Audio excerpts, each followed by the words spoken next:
Hello friend, मेरे channel में स्वागत है। हम अच्छे हैं, आशा करते हैं कि आप लोग अच्छे होंगे। देखिए, तीज बिहार में देखिए सब लोग तैयारी होके कितना अच्छा से हम लोग तीज व्रत करते हैं। देखिए, सिंदूर लगाए हैं, पंडित जी के बुलाए हैं। पंडित जी ब्राह्मण कथा कह रहे हैं। देखिए, कथा सुनिएगा, कितना अच्छा लगता है। हे मुनिश्रेष्ठ, नारद जी उस समय तुम्हें देखने गए थे। नारद जी को देखकर गिरि ने अर्घ्यपाद आसन दिया, आदि देकर उनकी पूजा की और कहा कि हे स्वामी, आप किस लिए आए हो? मेरा अहोभाग्य है, आपका आगमन मेरे लिए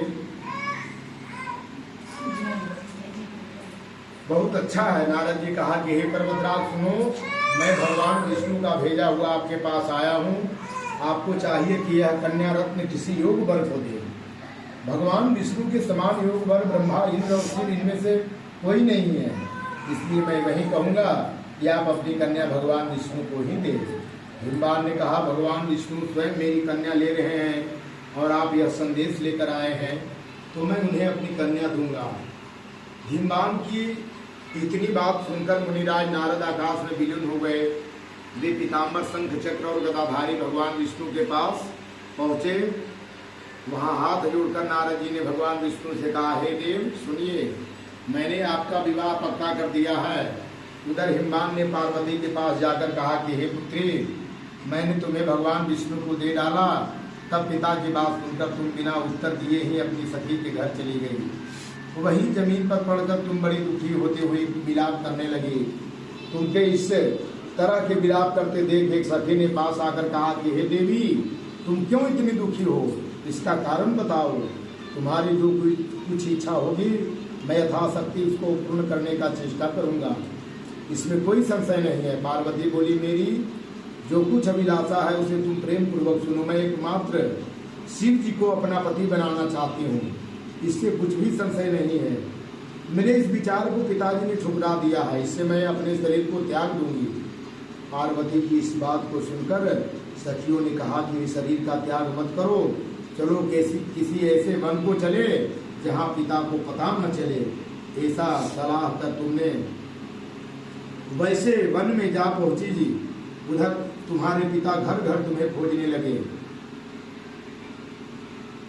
दूतों द्वारा भी खबर लेने लगे कि कौन देवता या किन्नर मेरी पुत्री को हर ले गया है।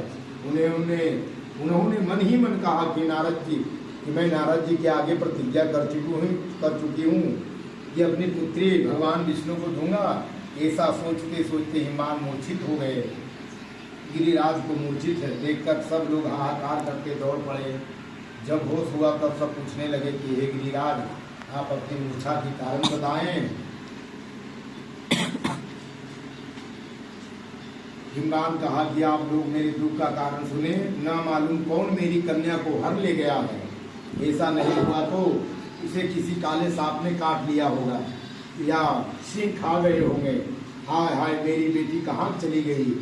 किसी दुष्ट ने मेरी पुत्री को मार डाला। ऐसा कह के वायु के झोंके से कांपते हुए वृक्ष के समान कांपने लगे।